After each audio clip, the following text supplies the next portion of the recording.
Hey y'all, number one to the people that are already on my channel.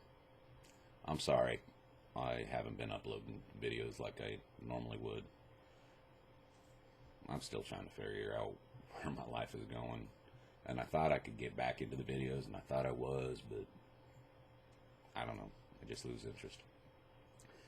Now, I'm not too big a guy on political bullshit, and I'm kind of sick and tired of hearing all the crap and seeing all the crap on my Facebook. I can't wait for this election to be over. But I saw a post today, and it kind of really set in stone, and a friend of mine from school named Eric linked it, and I'm so glad he did, because it just kind of struck me, and I know everybody's not going to see these things, and I figured, hey, what can I do to get the word out there a little bit more? I'm going to read an article, and I don't know how long this video will be, and I'm sorry if I kick anybody off, but hey, I don't know where my channel's going anyway. If I gain subscribers, I do. If I don't, if I lose subscribers, then I do. But hey, I'm putting up videos when I can of what I can, and till I get my life straight after my past. But the guy's name that wrote this article is Andy Andrews, and it says Trump or Clinton will be president. Here's how to decide who to vote for. Not going one way or the other, because a lot of people that know me know who I'm voting for. But this made me think a little bit too, but it kind of strikes right along with my thoughts. The article, it says, first allow me to say that I'm not an admirer of either candidate. I'm not either. Never really have been. They're politicians, just like lawyers and anything else out there. They're pretty much a bunch of liars and crooks and out for nothing but to fatten their wallet. But this article goes on to say, my wife and I have 2 teenage sons, and like you, we're aware that manners and good behavior are a reflection of character. That said, it's ironic that many of us now find ourselves in the position of choosing a president of the United States whose conduct we would not tolerate in our own family. Amen. I've got 3 kids, all grown. Either one of them acted like any of these people that are running for president and stuff, I'd beat the living shit out of them. I don't mean that in an abuse way. I mean that from a dad that loves them and wants them to be good people way. But choose we must, for this is the first election in our lifetimes that has virtually nothing to do with the personality of who will serve as our president. This election, it's about the Supreme Court.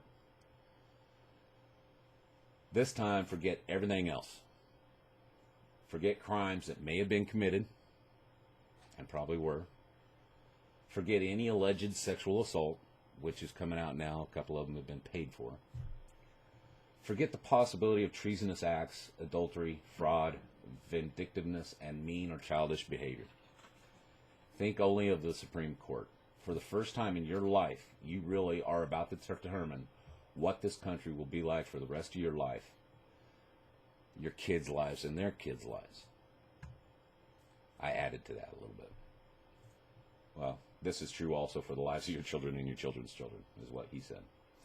As a people, we have not had a choice before us with more power to heal or destroy since the Civil War. The United States of America is clearly about to move down one of 2 roads. No rhetoric can disguise either path, and once the Supreme Court is in place, no Congress or Senate can change that. This coming Tuesday, November 8th, you and I will choose which of 2 people will become president. Soon after being inaugurated, that person will begin the process of selecting the person who will fit the vacant seat on the Supreme Court. The one who will tip the scales one way or the other. Laws will be upheld or overturned. New laws will be imposed or not. In either case, the way you are allowed to live will soon be determined by the Supreme Court. The court's majority will be determined by the new president. But one thing is certain, after Tuesday, you'll no longer have a say in the matter. And this gives me chills thinking about it. And should you too. Lest you think this might be a temporary situation, able to be shifted or redone by the next president, it is critical to understand that whichever of the two major candidates we elect this Tuesday will be the person who will set the Supreme Court in stone for generations.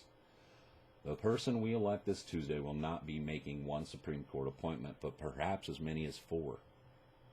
And these are the things that the younger generation is not aware of. They don't know because they just don't follow it, don't care. Who knows? Who knows what the millennials are thinking? Considering possible retirement, and my son is sitting over there listening to me. I know he is. Considering possible retirements and death, look at the court's current makeup. The vacant seat is that of Justice Scalia, who recently died at the age of 79. Of the 8 justices that remain, 5, Roberts, Thomas, Alito, Sotomayor, and Kagan, are under the age of 70. The rest are far older. Justice Breyer is 78. Justice Kennedy is 80. And Justice Ginsburg is 83 and has been treated for pancreatic cancer. Supreme Court appointments are for life. This means that the justices serve until they resign, retire, or die. Therefore, a president able to appoint even one member of the court is able to determine the direction of the country, especially in the situation that exists at present. Keep this in mind. The court has voted 5-4 on crucial decisions for years. The swing vote, Scalia, died. The person we elect as president this Tuesday will appoint Scalia's replacement, the new swing vote. Pay close attention. During the next 4 years of the president's term, he or she will likely appoint a second Supreme Court justice. It's going to happen. They're getting old. People are going to die. It's a fact of life. The votes on crucial decisions will then be decided by a vote of 6-3. The opportunity to appoint a third and even a fourth justice of the court will allow whomever we elect on Tuesday the ability to cement the Supreme Court's voting. Think 7-2 or imagine 8-1 for as long as you live. Your kids live. And a lot of their kids live. And thinking that, and all the stuff that's gone on and going out there. Right now, in my mind, do I want a person in there that seems, because they all seem to want something or other, that seems to want to disrupt the establishment, why they're all afraid of them, and replace it with people that actually, hopefully, maybe, give a shit about us?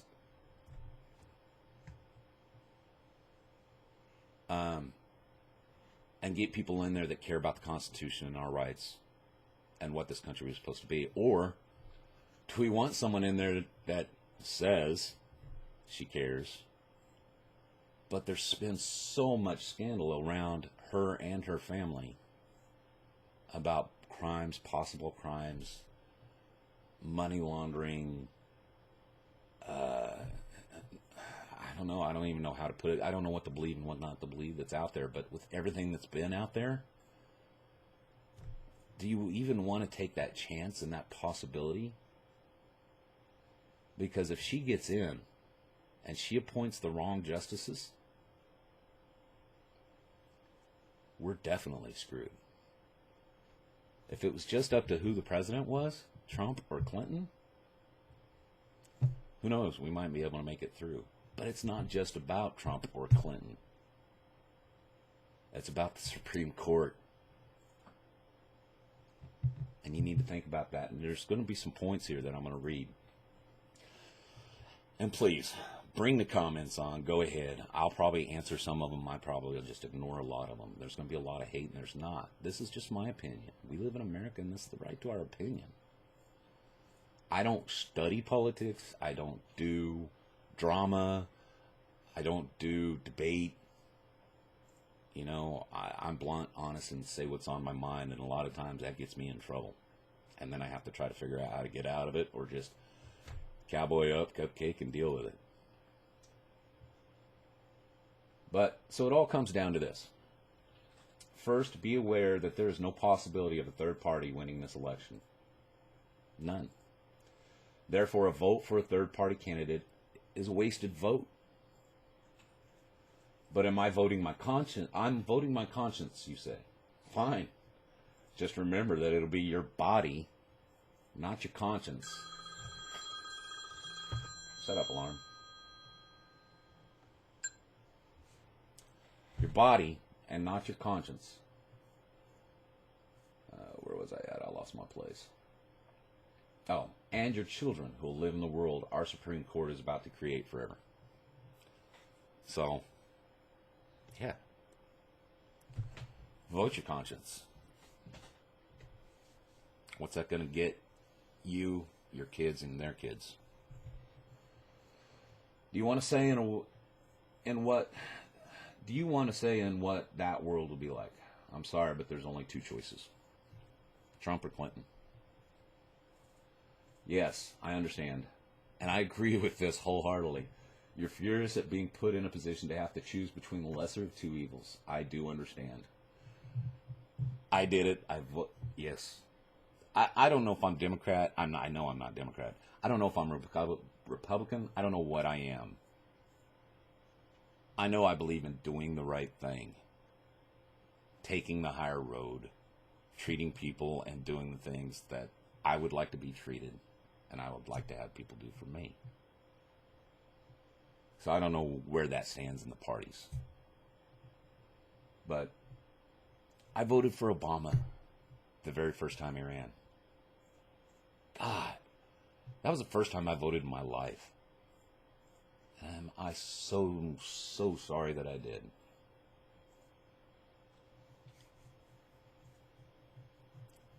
I had life insurance. Thank God that I had medical insurance when Julie got cancer.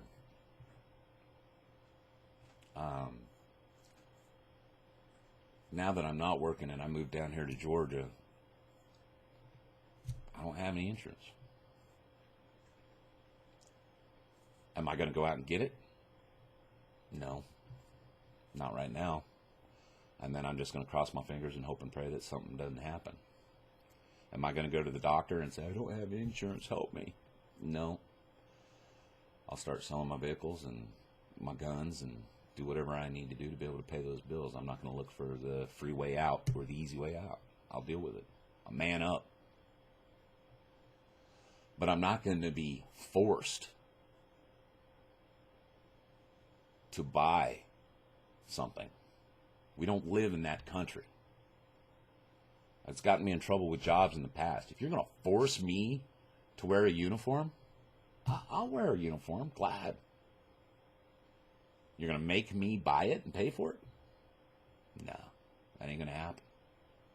You don't get to choose where I spend my money. I live in America. I choose where I spend my money. Health insurance, same thing. Look what's happening. They're forcing us to buy insurance. We didn't get to keep any of the shit that was supposed to happen when we got it. And now the rates are getting jacketed up because the jackasses and college-educated pencil pushers in charge of the insurance companies are behind their desks saying, more money, more money, more money. Give us more. They have to buy insurance. They don't have a choice. Excuse my language. Fuck you.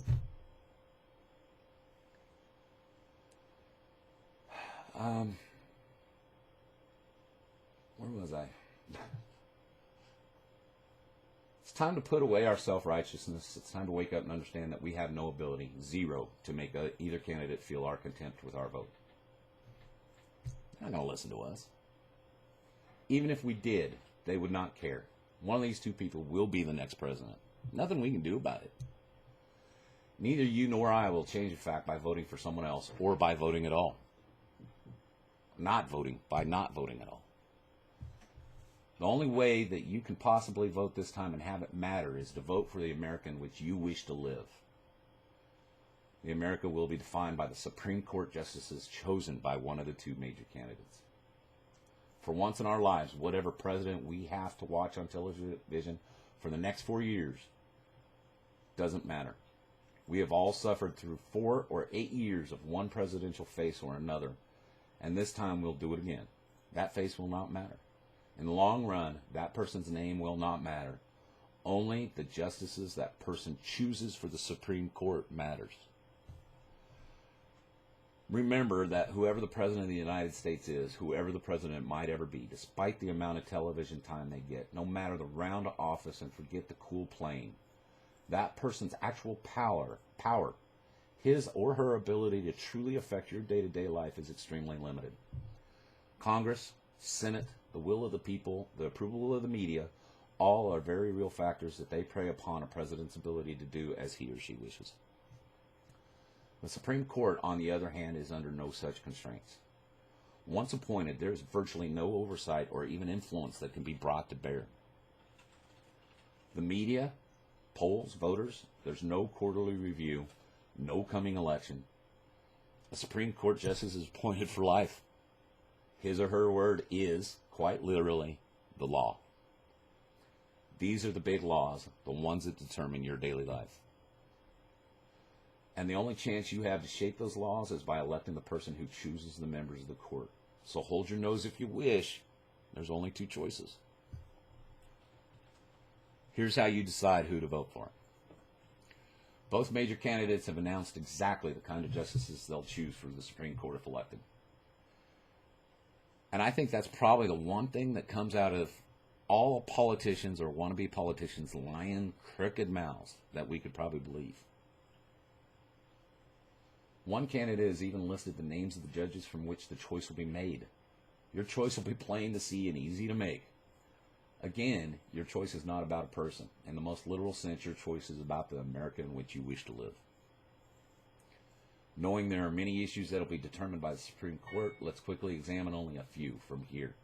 You'll easily understand the direction you wish to take. The Second Amendment, the big one. America! All freaking gun nuts. No, that's not it. Do you believe that guns are inherently bad? Honestly, do you believe that guns are bad? Do you believe that there are too many guns? That gun manufacturers should be held responsible for what individuals do with them, and that the government needs to further restrict the public's right to own and use guns? If so, you've got to vote for her. She has publicly promised to appoint judges that will make these beliefs the basis for laws by which we will all live for the rest of our lives. Or do you believe strongly in the right to bear arms? Do you believe that further gun restrictions will only restrict the access honest citizens have no firearms and ammunition, or the access they have to? Do you believe that a gun, while dangerous, is a tool like a car? And I'm going to add here, a knife, a baseball bat, a tire iron, anything else that can be used to hurt or kill somebody. It's a tool. It's all about the person behind the tool. Do you believe that a gun, do you believe that a gun, while dangerous, is a tool like a car, and that when used incorrectly, it is the fault of a person, not the fault of the tool? If so, you must vote for him. He has publicly promised to appoint judges that will make laws according to this line of thinking. At that point, we will live with those laws for the rest of our lives. And the Second Amendment issue will be determined by the Supreme Court. Anybody that knows me, my gaming videos that I do, I carry all the time. Right there.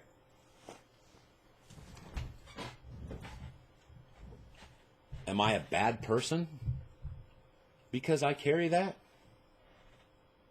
No. I don't carry out in the open. I'm not one of those asshats out there just trying to troll and make trouble. I carry concealed because I don't want a target on my back.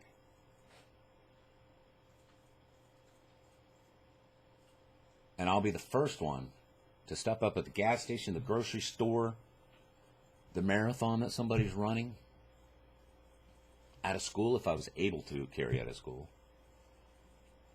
to pull that out and put my life in danger to protect somebody else's. I would also be that type of person that I'm not going to whip it out and just start popping caps. Because I'm not that guy either. I'm going to try to talk that person down and try to get him to surrender before I had to do what nobody wants to do.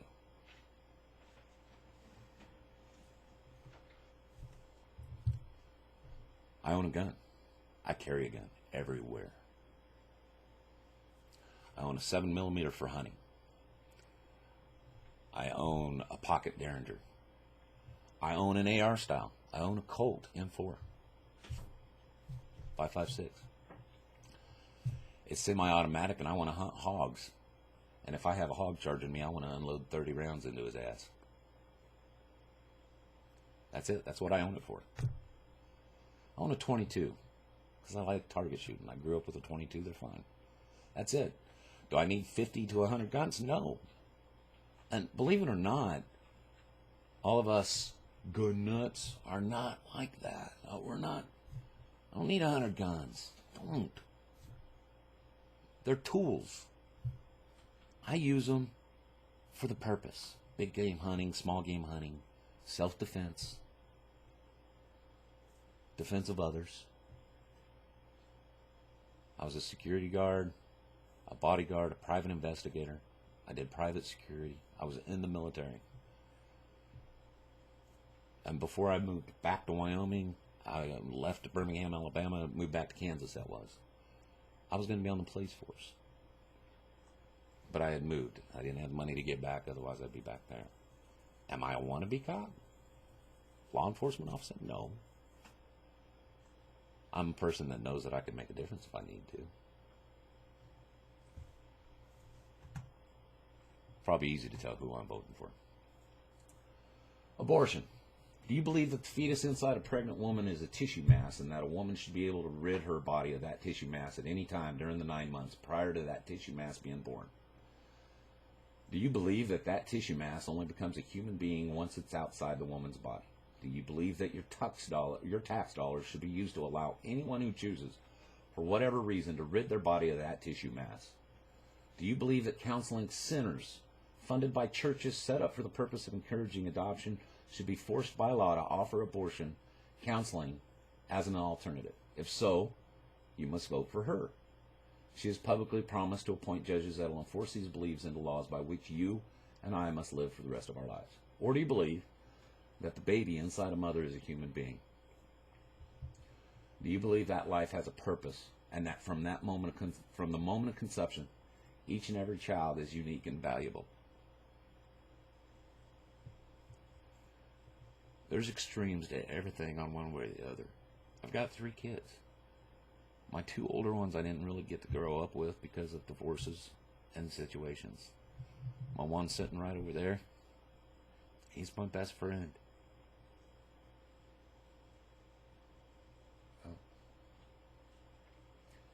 Do you believe that you should not be forced to fund Planned Parenthood, the largest abortion provider in America, with tax dollars? Do you believe more than 50 million government-approved abortions in the United States since 1970 are enough? If so, you must vote for him. He has publicly promised to appoint judges that will reduce, restrict, and eventually do away with abortion on demand, and what you believe will be made into laws by which you and I will live for the rest of our lives. And this abortion issue will be determined by the Supreme Court. There are 2 sides to this fence that I believe in. And I speak from a dad that didn't have access to his kids a lot. Women's getting an abortion because they're single, they're scared, whatever. No. You don't need an abortion for that. You spread your legs, deal with it.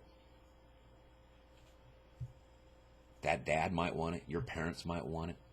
His parents might want it. There's plenty of people out there that can't have children that might want that baby. Don't. It's a life. Cowboy, cowgirl up. Deal with it. You made the decision that led to that choice or led to that result. You were raped and you ended up pregnant. Should you get an abortion? I can't make that call. That's not my decision to make. That's not anybody else's decision to make. That's the person that got raped. That's their decision to make. And they can't be held at fault for that. They can't. Who knows what they're going through except for that person? You need an abortion because it's life-threatening? And it's you or the baby in your whoever, whatever trimester, that first trimester? What would I do if it would have happened? It was life-threatening and the possibility of losing both my wife or girlfriend, fiance, and the child? Or get the abortion and save my wife? I'd probably get the abortion and save the wife. I can have more kids. But where am I at if I lose both the wife and the kid or kids? I'm in the position I am now where my wife passed away and I'm alone. What do I do for the rest of my life? It's a tough call. So there's a lot of things to think about. So, I got something to do. But I'm going to continue this in another video. I'm not going to edit this thing or nothing. I'm just going to put it up on YouTube and see what happens. I'm going to go take care of what I need, and I'm going to continue with this article when I get back tonight, and I might put it back up on my channel tonight or tomorrow. Take it for what you guys take it for. But get out and vote. Next one, later on tonight, the rest of this article, immigration things to think about, regulatory oversight, and those are the only two things. I just don't have the time to finish it right now, so I'm going to do it later. Yeah. Hell, I might do some editing and edit these two together. Talk to you in a little bit.